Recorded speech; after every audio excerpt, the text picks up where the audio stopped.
And you will love what he's about to do. So show him in advance your appreciation. Andy Neary.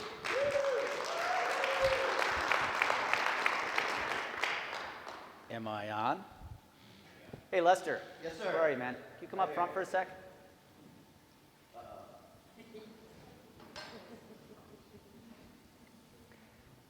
So I heard, I didn't make it here in time, but we all sang Lester happy birthday, right? 8:05 you were born?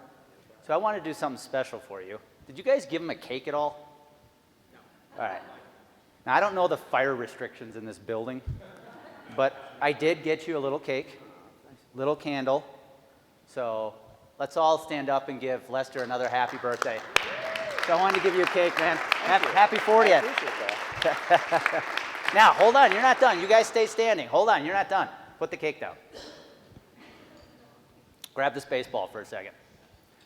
All right, Lester, I want you to do something for me. You stay right about there. I want you to hit my glove, okay? Now, while you do that, you guys do me a favor. I want you to rip the crap out of Lester. Heckle him. Yell things at him, all right? You guys ready? You guys start yelling at him. Let's go. Okay. All right, Lester. That wasn't bad. All right, give him a round of applause. You take it. That's yours, man.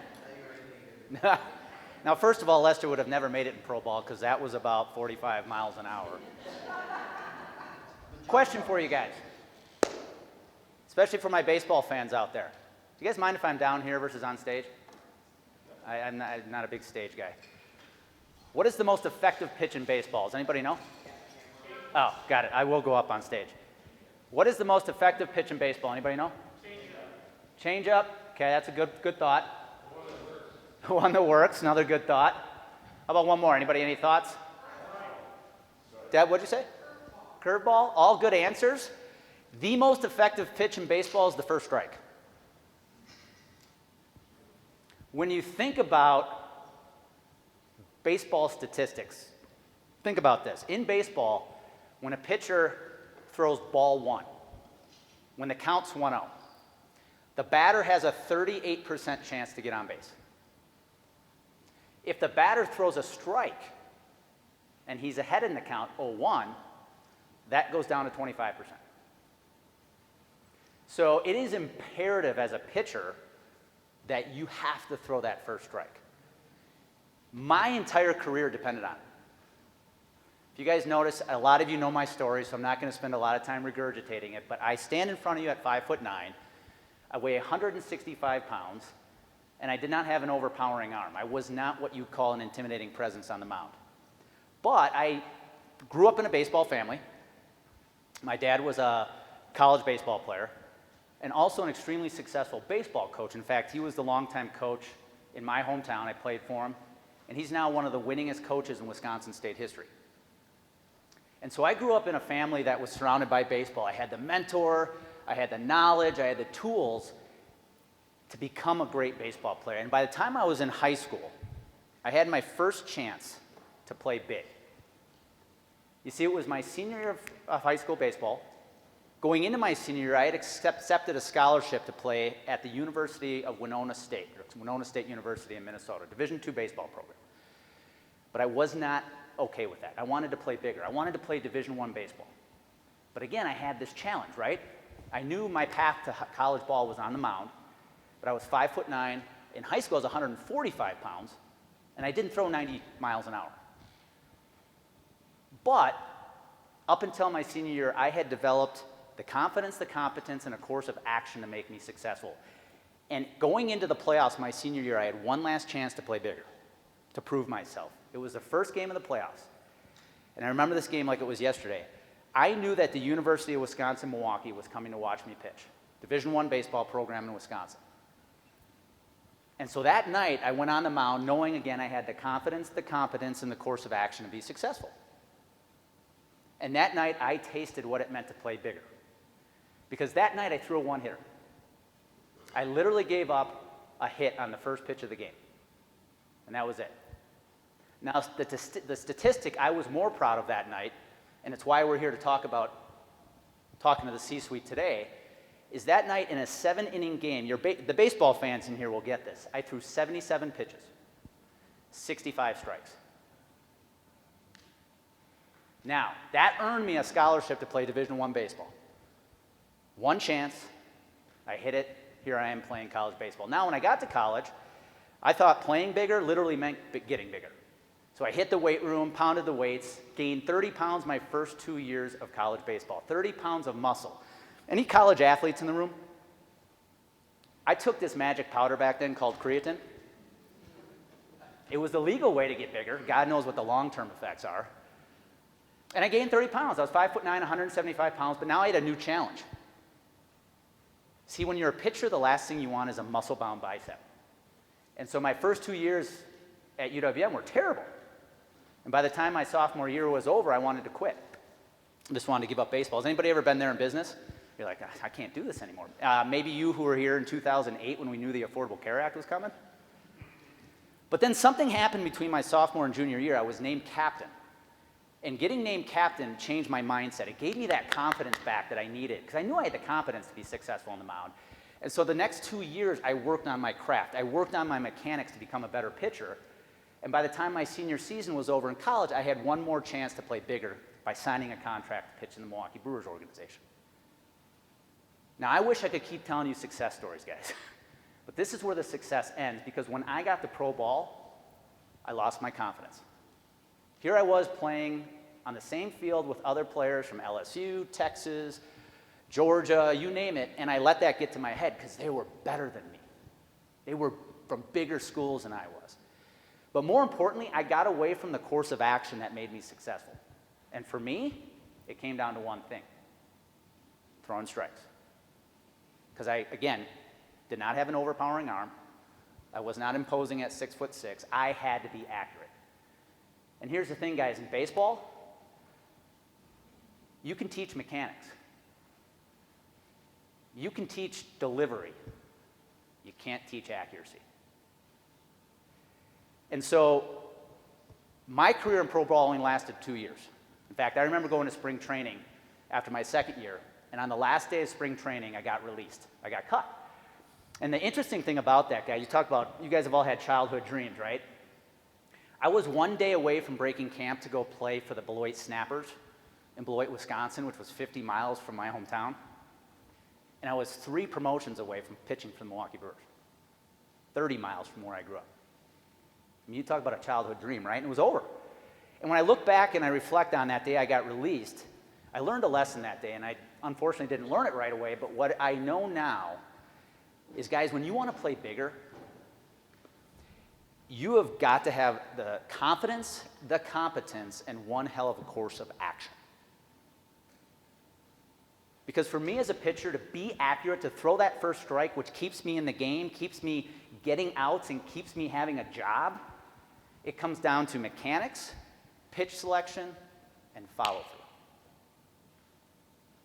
So that is what we're going to talk about today. Now, whenever I put these talks together, I always think about what can I say on the stage that the audience wants to hear? But I don't think that does you justice. I like talking about things you need to hear.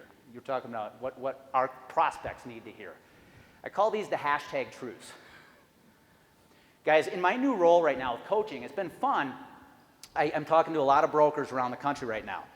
And when you think about what I just said, the mechanics, the pitch selection, and the follow-through, I'm making some observations right now around the industry that I want to reflect on, if you guys are cool with this. With this new movement to the C-suite, we got to be careful. It's great to have this new language, but we have to have context around it. You can't walk into an office and say, I want to talk about your EBITDA. Because I'm waiting for a CFO to go, yeah, tell me about my EBITDA. And all of a sudden, we have no response for that. We got to be careful, guys. You have to have context behind this language. It is a game changer. The second observation is what I see right now, and I think you guys struggle with this, we all struggle with this, is in playing bigger right now, how many of you are going, okay, I need to open more doors to bigger accounts. I need to have the confidence to know what to say when that bigger door is open.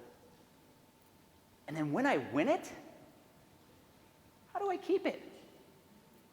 And that's a challenge I see right now. We're winning business with the right language, but you've got to execute.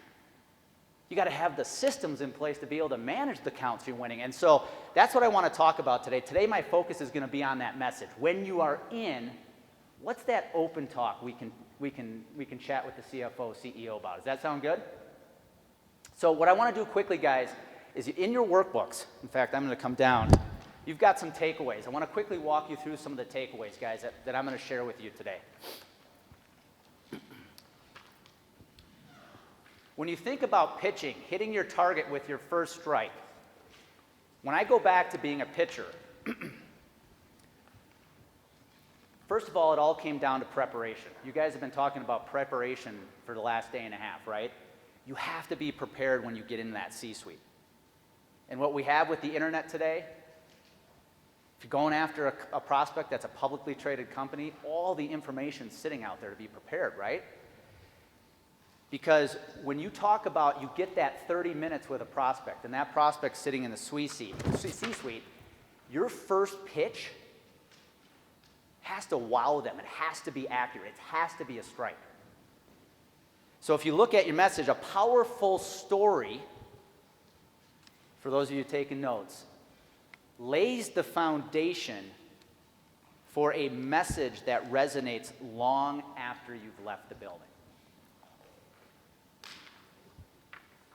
I see some of you, and I'm humbled. I want to take a back step for a second and tell you I'm humbled to be doing this because I'm looking around this room, and there are some of you right now I just want to recognize that are crushing it. And so I don't want to forget that either, because some of you right now are probably out there already executing what I'm talking about, and that is awesome. But I want to share this with you for those of you that might be struggling. You got to start with a message, guys, a story that has a powerful message. And here's what I'm here to tell you. Every one of you in this room has a story. And every single one of you has a message that everybody you ever meet with can learn from that story. You also need a script. You see, professional athletes practice the same motion over and over until it becomes a habit. When I was a pitcher, I had to work on my mechanics. Guys, you know I spent hours doing this.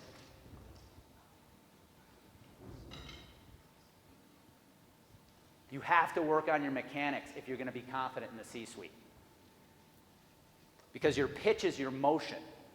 You have to practice it until it's perfect. Kim, I think you said it. You practiced by constantly getting outside the box and putting yourself in the C-suite. Were you perfect at first? But you practice, and now you feel confident about it, right? It's almost becoming second nature for you.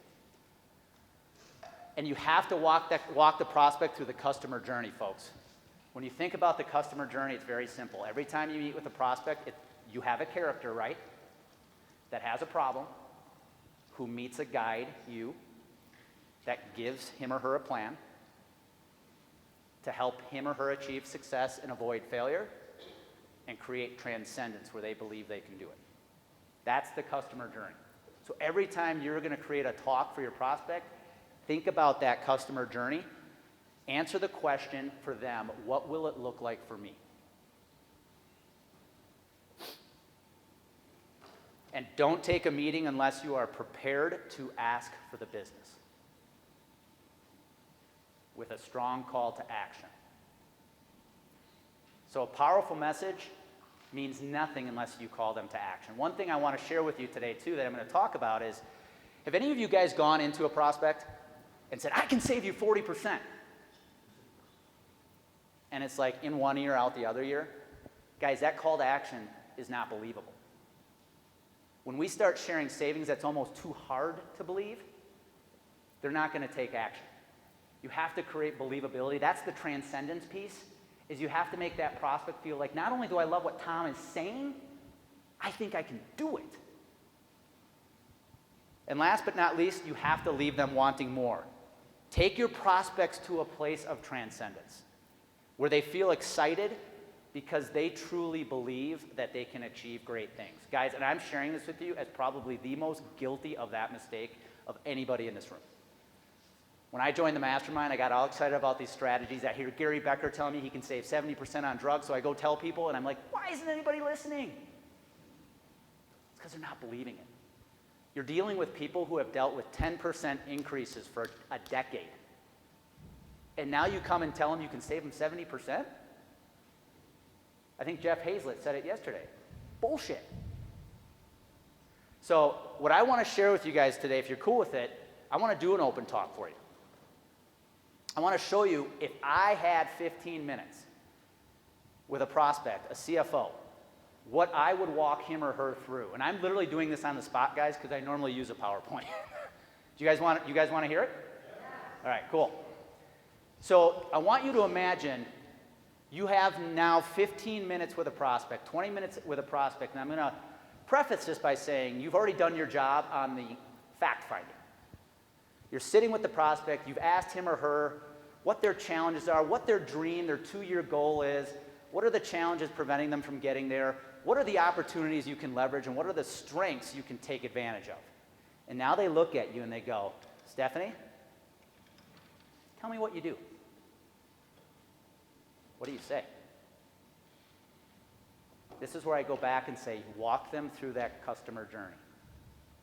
You see, if you're a CFO out there right now, this is a little different because you guys are not CFOs or a prospect staring at me.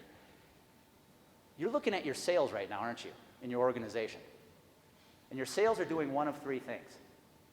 They're increasing, they're decreasing, or they're flat, right? But no matter what your sales are doing, there is something happening inside your income statement every single year that's eating away at sales. And that's called your healthcare budget. Think about this.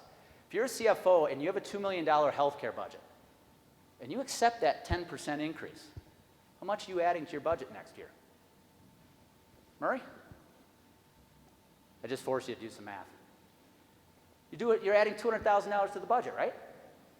Guys, think about this. CFO's world, if the $200,000 is added to the budget, what's getting taken away from the bottom line? How much? $200,000. And if that CFO has, his organization has a 5% profit margin, he has to replace or she has to replace that loss next year with $4 million of sales. Do you think anybody has told a CFO that before? That every time you accept that 10% increase, you have to create $4 million of additional sales next year just to offset that increase. And here's the challenge every CFO faces today. Number one, health insurance companies are misaligned.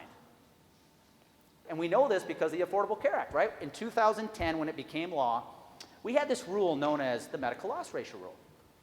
And the medical loss ratio rule simply said for every dollar a carrier brings in, it has to spend a certain percentage on claims, right? If it spends anything less than that, they have to give money back. Now, back in the day, I don't know about you guys, I remember giving checks back. It ain't happening anymore. You know why? Carriers stopped caring. They said, hey, if we let claims go over that percentage, we don't have to give money back. And at that point, they stopped caring, and we all know this. We can validate it with stock prices, right? I know, anybody see my video the other day about how to accurately show the stock prices? Anthem was $56 on March 23rd, 2010, the day the Affordable Care Act came out. Yesterday, I think it closed at about $250, $260. They're doing pretty well. Second challenge you face is the healthcare system is misaligned, right? Most of the system today is still fee for service. They get paid for what they do to you and how much they do to you. They're arbitraging against you. Their wholesale cost is here, and they're charging you this. And you, Mr. CFO, Mrs. CFO, live in the world of arbitrage, and you're trying to do the opposite. And then the third challenge you have, I don't have it on me, is the medical ID card. Every year you hand that medical ID card out, it is nothing more than an unlimited company credit card. Because you give your clients, your employees, an access to a PPO network, and they can go wherever they want and spend whatever they want within that network.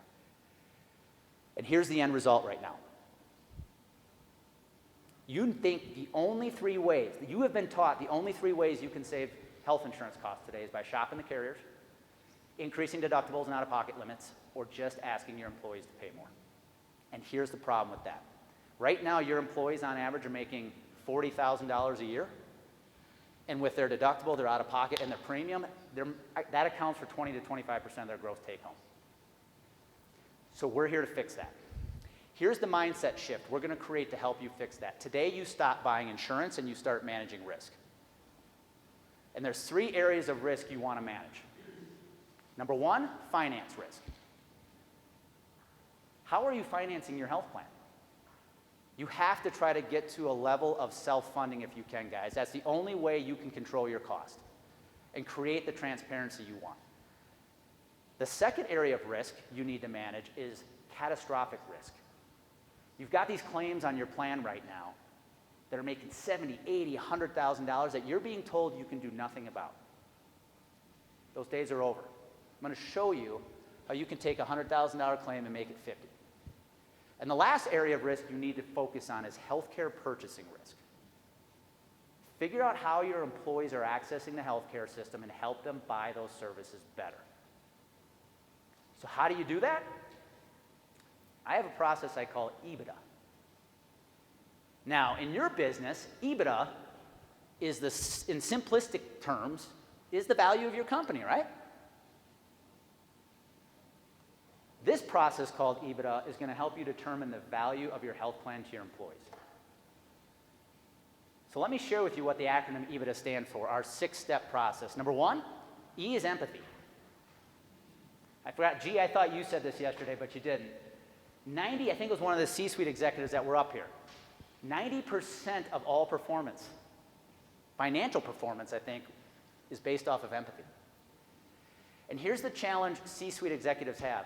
Your average employee is making $45,000 a year, and their out-of-pocket limit is eating up 20 to 25% of their gross income, right?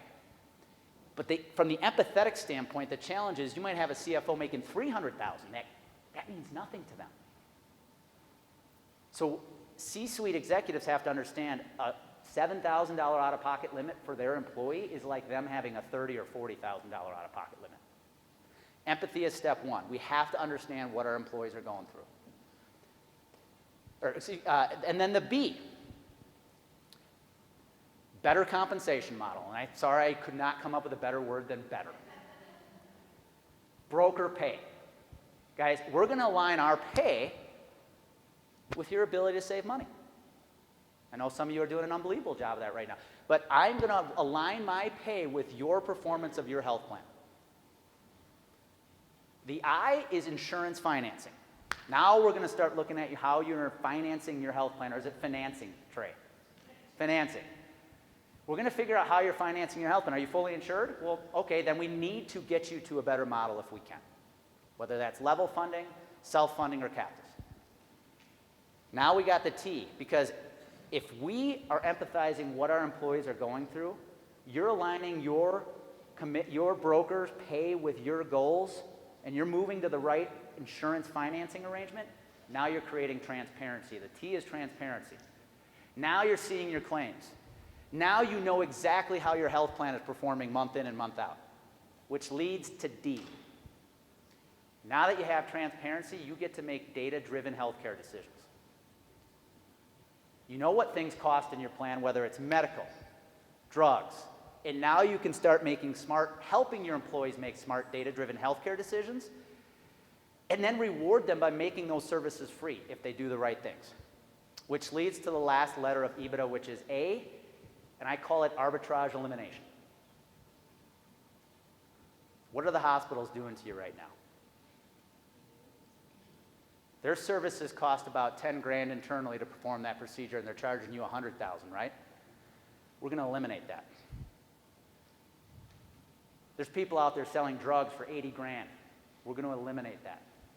We're going to teach you and your employees how to hedge the price of healthcare purchases so you can have surgery for 20 grand instead of 80. You can buy medication for 25,000 instead of 100. You see, guys, if you put the EBITDA process in place, you empathize with your employees, you align your broker's pay, you start financing your insurance better, you create the transparency, you make data-driven decisions, and now you start buying healthcare services more effectively, I promise you, you will have a better health plan and spend less money for it. Because right now, you, Mr. and Mrs. CFO, have one of two choices. You can keep doing what you're doing and look up and keep getting frustrated, or you can look back and celebrate that you have a better health plan for less money with smaller out-of-pockets than you did 3 years ago. The choice is yours. Because you're going to be in that spot 1 year, 3 years, 5 years from now. So just like you use EBITDA to value to calculate the value of your company, let us help you use EBITDA to show you the true value of your health plan. Thank you. Questions? We got like 3 minutes. Thanks. Can I admit something to you guys? That acronym came up, what day was that? Thursday in the shower. Was it yesterday? Yesterday morning I texted you, didn't it? You guys totally steal that. I think it's great. I just came up with it yesterday. Like, EBITDA, that's perfect. But no, guys, I'm gonna say one last thing and then I'll get off stage. Go back now how I presented. I'm not doing this to do this. I want to share with you, how did I start? You, the character, CFO, CEO, COO, have a problem or problems. Here are the solutions. My process is your call to action, because if you do that, you will win, and now you believe you can win transcendence. Guys, when you do that in your open talk, you get that down. If you have multiple producers, they're all saying that, it's game over. So, hope that helps. That's all I got, Nelson.